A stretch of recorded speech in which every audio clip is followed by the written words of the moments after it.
Yun, magandang araw mga kabakal. Update tayo dito sa finish nating gate, yung isa. Tapos, kasi yung ito, tapos na yan. So, tanong natin sa finisher to. Adel, may pag-asa pa ba yan? Wala na boss, inboard na to eh. Hindi yan, yung stainless. Siyempre boss, rabo pa naman gamit ko eh. Yun ang yun ang sinasabi kong may pag-asa pagkikinis. Ano na namang sinasabi mo? Ayan o. Yan yung... Huh? Hindi, ano yan, grinder yan, yung gilid. Ano? Puro kayo pahinga. Magtrabaho kayo. Baka tanggalin ko kayo dito sa trabaho nyo. Ikaw.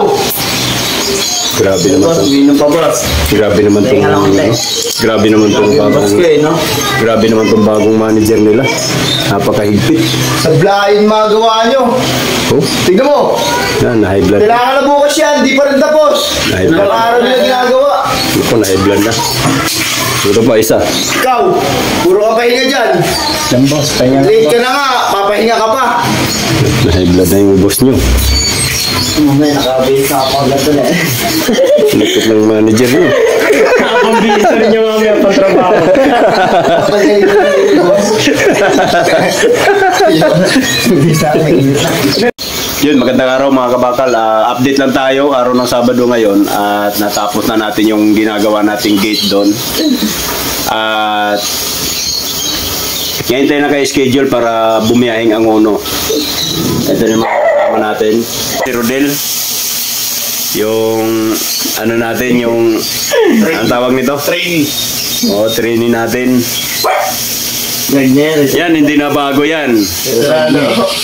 Ayan, hindi na bago yan. Veterano ulo. Ayan. Yung mga bagong followers natin dito, mga bagong subscriber, yung hindi nakakilala dito kay Mang Hator. Ayan. Ayan si Mang Hator, malaki na oh.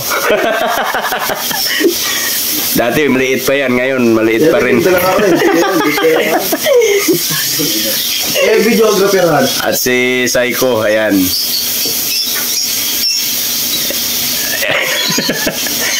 Ito na yata ang pinaka-weirdo sa lahat ng ginagawa kong gate. May 25, 2024, araw ng Sabado, natapos ko ang gate na ginawa natin sa Angono. Kaya nagdesisyon kami na i-install sa mga araw na yon. Kaya lang nagkaroon ng problema. Dahil 2,860 lang pala ang sukat ko dun sa opening ng gate na yon. Pero sa totoo lang, ang tamang sukat pala talaga dun ay 3,860.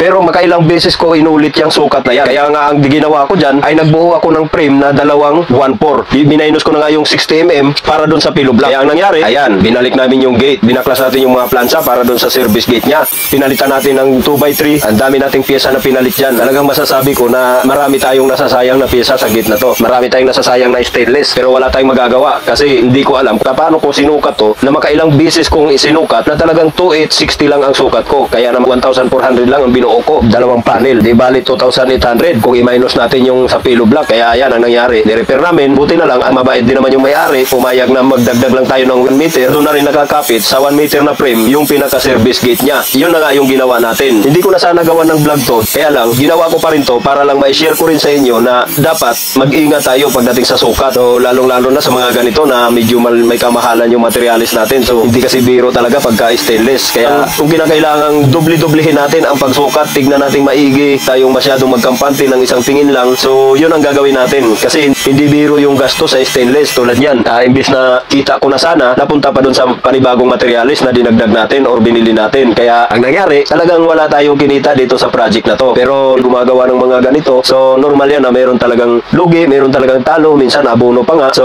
ito nang nangyari sa akin. So lesson learned na rin. So para sa lahat lang gumagawa sa mga katulad natin ng hanap buhay, so dapat ulit-ulitin. So lalo na siguro kung hindi pumayag yung may-ari na magdagdag lang tayong another frame na 1 meter na imbis na ang original na usapan dito ay dalawang panel lang. So ang nangyari tuloy, nagiging 3 panel sila. Dalawang 1,400 at isang 1 meter.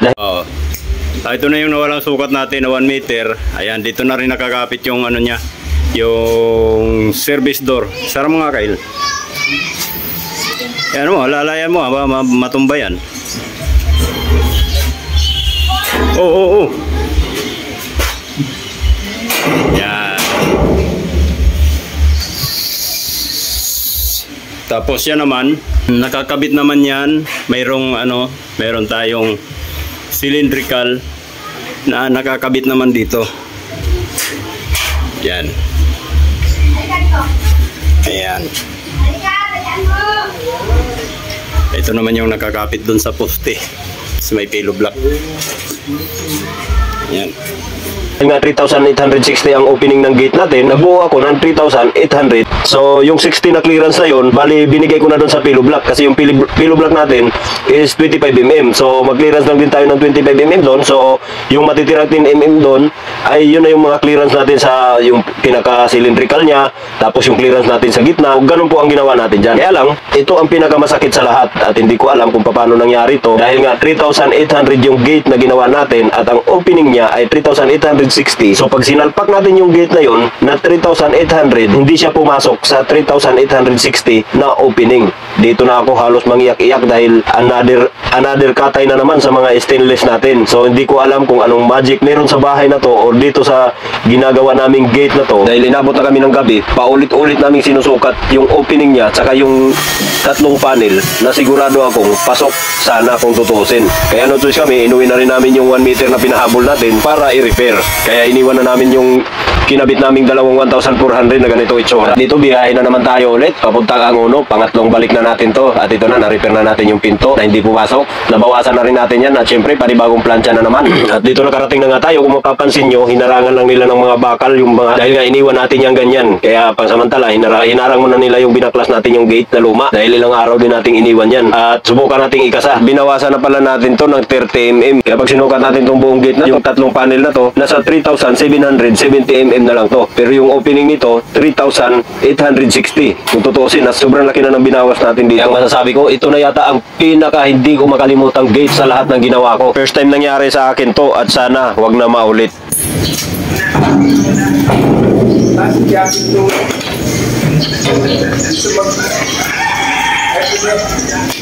Kasi pag-iyakin kinukuha niya, linis yung kwarto namin. Shoot nyo. Del, tulungan mo Del.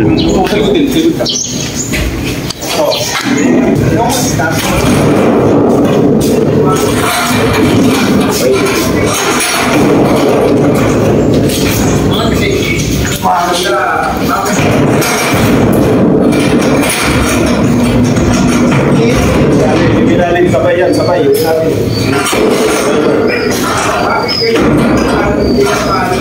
Parang mo lang.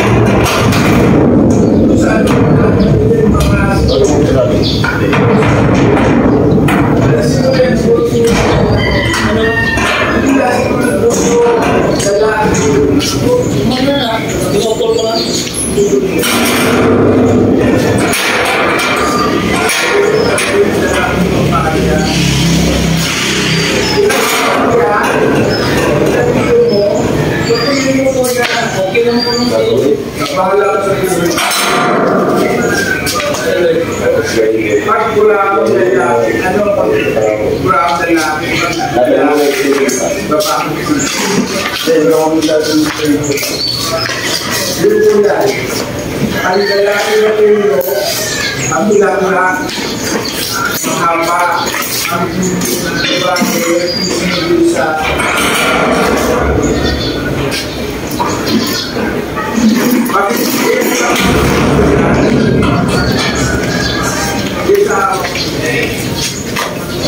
papaayos yung pag-ibig sa taas. Dadaanan ko yung mga ilang.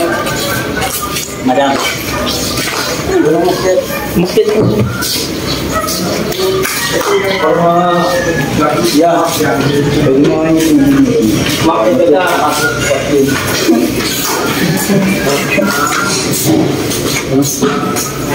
Kaya pa ang mga akit ko para pasok ako sa kwarto.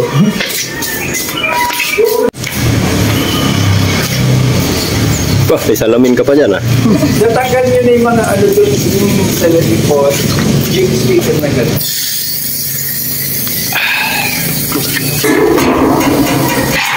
Masatanggalin na ito po. Oo, balatan mo.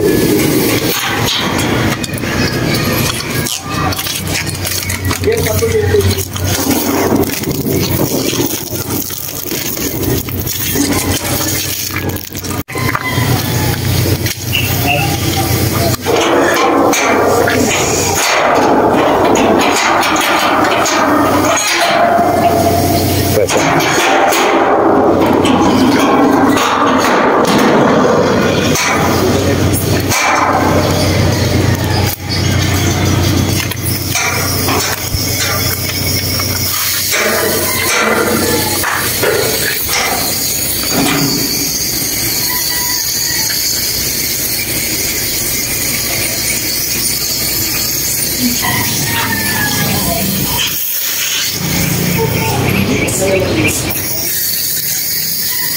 Tara mo.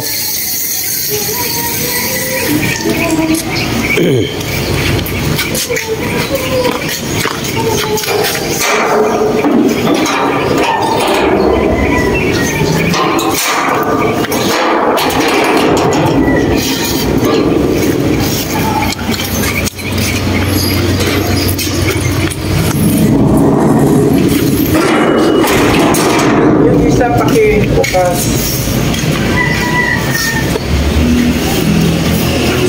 Alin, madam? Yung kapila. Pwede bang ganun yan? Opo. O para ano? Yan ka-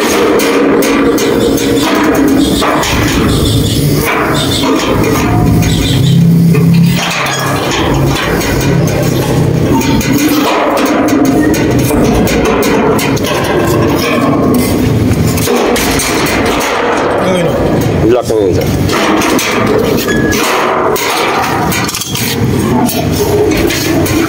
Papasok naman yan. Opo.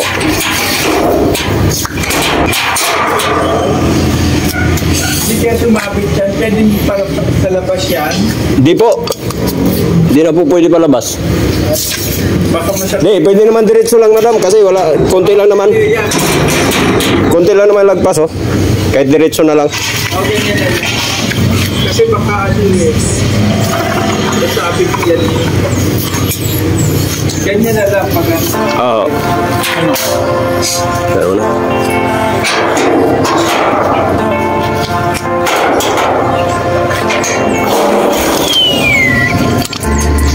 I don't wanna say anything, cause if I do I might say the wrong words. Oh no. So keep my mouth shut and not listen. Afraid I lose you if I didn't. Can we find what we're missing and compromise? So keep my shoes on and not leaving. Thin ice winter season. Can we find a single reason not to say goodbye?